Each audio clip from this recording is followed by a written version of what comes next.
Hello grade 8s and welcome to Number Pattern Lesson 4. This is probably the most important lesson of the entire chapter, and it might take you some time to truly understand it. Today our mission is to learn how to write general rules of patterns, so pattern rules, but we're going to use algebraic notation instead of English. And for once, English just might be easier. Let's start with some terminology so that we can understand this topic better. First, a general rule, when you see that on a paper or an assessment or a worksheet, it means that you need to write the pattern rule using math notation, numbers and letters. Sometimes it will say determine or find Tn, and it basically means the same thing. Tn is the same as the general rule, a way of finding any term in a sequence or number pattern. Some of you might ask, why are we doing this if it's so hard when we already know what we're doing based on our primary school and grade 8 experience? And the main reason is this. Sometimes we have to find really bizarre things like term 252. And if you had to do that the old-fashioned way, you'd fill up a whole page of notes. It's also important to note that in grade 8, we only are going to be using and writing pattern rules where there is a common difference. In grade 9, we'll move on to being able to write other pattern rules, but to do it all at once in grade 8 would be completely overwhelming. So this is what you need to figure out or write a pattern rule with a common difference. First, you need to identify the common difference. And often you're going to need to figure out an adjuster value that's going to get us the very first term. It's also very important that we understand pattern notation and how to substitute and solve equations. Let's start with notation. Many students struggle here, and you might need to rewind this a few times to get the hang of it. The pattern is very basic that I've written here, and very simple and easy to see. But let's use that to our advantage. The 4 is the first term, so it is T1. The 7 is the second term, so it is T2. The 10 is the third term, so it is T3. And the 13 is the fourth term, so it is T4. So here's the tricky bit for many students. The first number in the pattern could be represented in algebra as n for number. It could be any number, but in this particular case, the 4 is the first number. So n equals 1. When we move to the second term, n is equal to 2. When we move to the third term, n is equal to 3 because it's the third term. And here, n is equal to 4. And this will all make sense in just a moment. So now we need to write a general rule. And to help you, because you're new to this, I'm going to show you what a general rule for a pattern with a common difference looks like. The general rule is going to be equal to the common difference times n, any number in the pattern, plus or minus an adjusting number if we need it. So let's try this out very slowly. The first thing is to identify the common difference, the change in the number that takes place as we move from one term to the next. If we move from 4 to 7, 7 to 10, and 10 to 13, each time we are adding 3. I think most of you see that. Therefore, our common difference equals 3. If we substitute the common difference in and multiply it by n using algebra, we are going to get 3n, the common difference of 3 times n. Now for the hardest part. We know that Tn is equal to 3n plus or minus some number.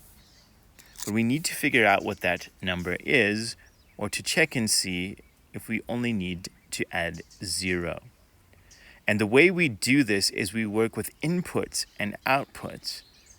And eventually it will become like second nature to get this number that we're missing.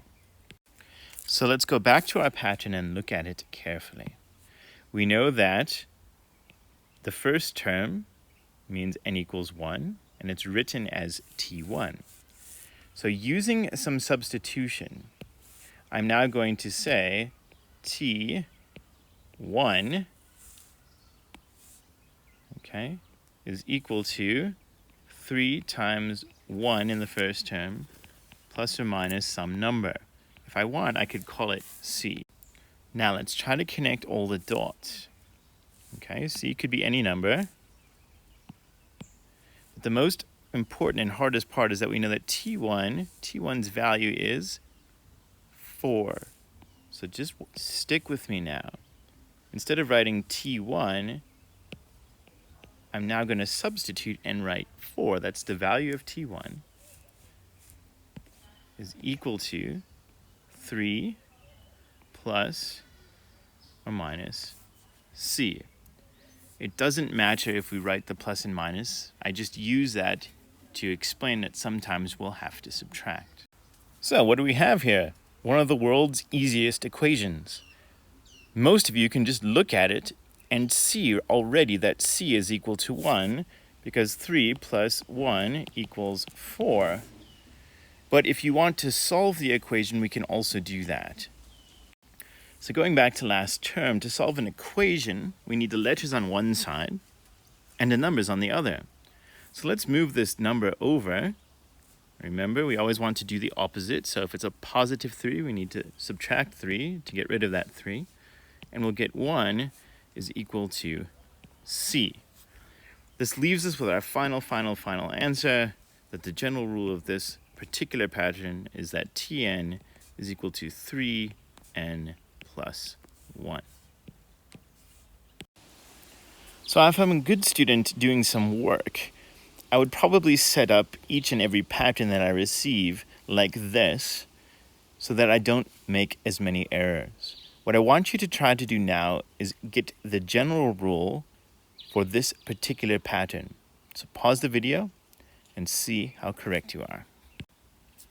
All right, in order to do this, the only thing that's really missing is the common difference.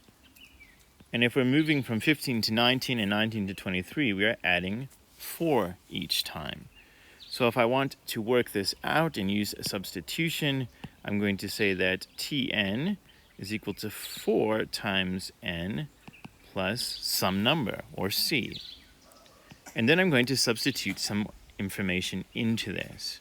I'm going to say that T1 is equal to 15, and I'm going to say that occurs when n is equal to 1. So let's substitute that in right away, and we're going to get T1, or 15, is going to be equal to 4 times 1 plus C. And I'm going to end up getting something like this. 15 is equal to 4 plus C. And by inspection, I could say 4 plus 11 equals 15. Or I can solve this using some good mathematics of equations by subtracting 4 on each side and getting 11 is equal to C. We're not quite finished yet, so don't give up. Our final rule, Tn is going to be equal to 4n plus 11. All right, that was a lot in just a few short minutes. You will likely need to download this video and watch it many times. Pay specific attention to substitution, the new naming, and see if it can make some kind of sense to you. You can start exercise 4 and practice writing some general rules in exercise 4. In the next lesson, we're going to look at how to find missing terms and other values using these general rules. Good luck, stay safe and healthy. Bye-bye.